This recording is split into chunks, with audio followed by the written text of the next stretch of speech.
ایک بار کسی علاقے کی مہارانی حضرت شاہدولہ رحمۃ اللہ علیہ کی خدمت میں حاضر ہو کر درخواست کرنے لگی کہ شاہ صاحب، بھگوان نے مجھے دنیا کی ہر نعمت دی ہے مگر اولاد کی نعمت سے محروم رکھا ہے۔ میں نے سنا ہے کہ آپ کی دعاؤں سے خالی دامن بھر جاتے ہیں۔ میں بھی اسی یقین کے ساتھ آپ کی خدمت میں حاضر ہوئی ہوں۔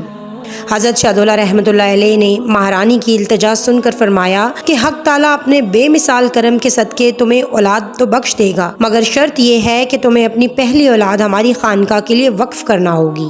رانی نے جوش جذبات میں حضرت شاہدولہ رحمۃ اللہ علیہ کی اس شرط کو منظور کر لیا اور اپنے محل واپس لوٹ گئی۔ پھر 1 سال بعد جب خلاف توقع اس کے ہاں لڑکا پیدا ہوا تو رانی کی نیت میں خلل واقع ہو گیا اور اس نے سوچا کہ میں کس طرح اپنے جگر گوشے کو ایک فقیر کی خانقاہ کے لیے وقف کر دوں، اور یہ بھی ممکن ہے کہ اس کے بعد کوئی میرے ہاں لڑکی پیدا ہو جائے یا پھر اولاد پیدا ہی نہ ہو۔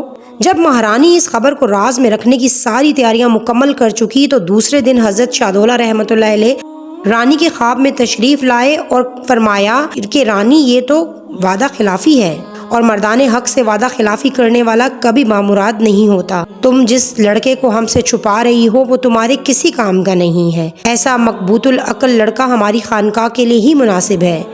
اتنا کہہ کر حضرت شاہدولہ رحمۃ اللہ علیہ تشریف لے گئے۔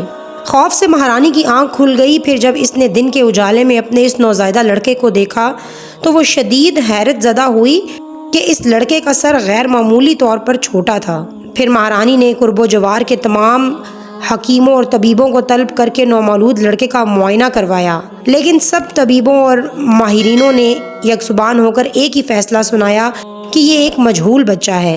طویل معالجہ کے بعد بھی اس کے اعضاء اور دماغ درست حالت میں کام نہیں کر سکیں گے۔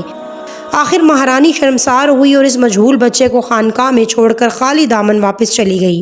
چند سال بعد یکے بعد دیگرے مہارانی کے ہاں کئی لڑکے پیدا ہوئے اور وہ سب کے سب توانا اور صحت مند تھے اور ان میں کوئی جسمانی نقص موجود نہیں تھا۔ اس روز سے یہی رسم جاری ہے کہ بے اولاد لوگ حضرت شاہدولہ رحمۃ اللہ علیہ کے مزار مبارک پر حاضر ہو کر اولاد کے لیے دعا کرتے ہیں اور پہلی اولاد کو خانقاہ کے لیے وقف کرنے کا عہد کرتے ہیں تو ان کا پہلا بچہ مجہول ہوتا ہے، سر بہت چھوٹا ہوتا ہے اور ان کی زبان بہت کنک ہوتی ہے۔ یہ بچے حضرت شاہدولہ رحمۃ اللہ علیہ کے چوہے کہلاتے ہیں۔